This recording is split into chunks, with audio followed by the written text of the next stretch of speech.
And the Lord shall bring thee into Egypt again with ships. By the way whereof I spake unto thee, thou shalt see it no more again. And there ye shall be sold unto your enemies for bondmen and bondwomen, and no man shall buy you. The passage, and the Lord shall bring thee into Egypt again with ships, warns that the Israelites will face a return to bondage, reminiscent of their ancient experience in Mizraim. This consequence is attributed to the violation of God's law, resulting in a curse upon the nation that will endure for generations. The phrase, bring thee into Egypt again with ships, introduces a mode of transportation that the Israelites will undergo. Instead of journeying to the land of their captivity by foot, they will be transported on cargo slave ships.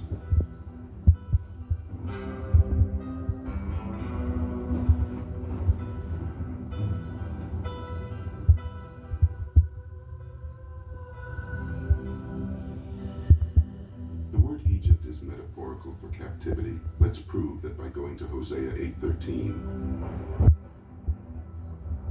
Hosea 8:13.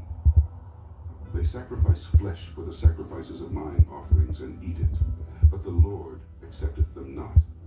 Now will he remember their iniquity and visit their sins. They shall return to Egypt. They shall return to Egypt. Historically, Egypt was the place where the Israelites were enslaved before being delivered by God. Therefore, in the prophetic and poetic language of the Bible, returning to Egypt often symbolizes a return to a state of bondage or subjugation. It's not necessarily about physically going back to Egypt, but rather experiencing conditions similar to those of Egyptian slavery, loss of freedom, subjugation, and suffering. The broader context of Hosea 8 verse 13. Throughout the book of Hosea, the northern kingdom of Israel, Ephraim, is being admonished for their departure from true worship and obedience to God. The warning of returning to Egypt in this verse serves as a metaphorical punishment for their sins, signifying that their disobedience would lead them back into a state of oppression, much like their ancestors experienced in Egypt. In summary, in Hosea 8:13, Egypt metaphorically represents a state of captivity or oppression, symbolizing the consequences of Israel's sins and their departure from God's covenant.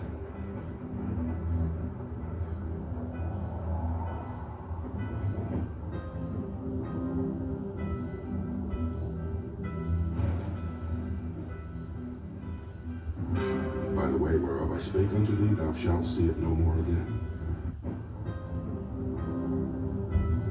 In the context of Deuteronomy 28:68, the second line emphasizes that God had previously promised that the Israelites would not experience bondage in Mizraim a second time under the Egyptian pharaohs after their exodus. This assurance meant that they were not supposed to return to that type of bondage.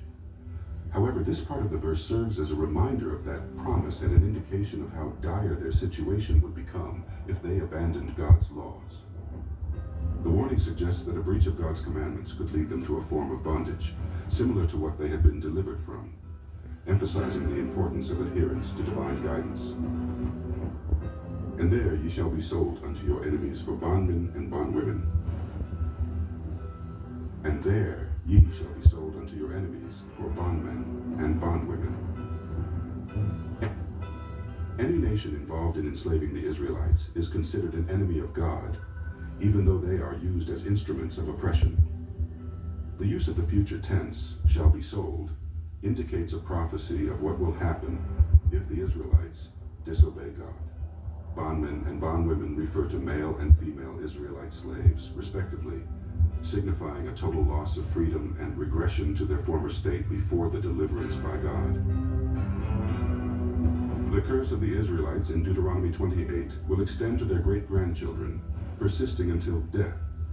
They will be born under conditions that snare and trap them, making survival a constant struggle for success in captivity.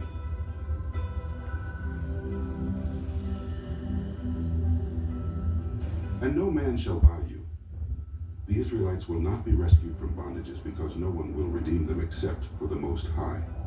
Only the Most High, through the Messiah, can save them from the captivity of the Israelites, and the ultimate salvation lies with the Most High. No one else can rescue your nation from these cruel conditions, as they are truly a divine judgment.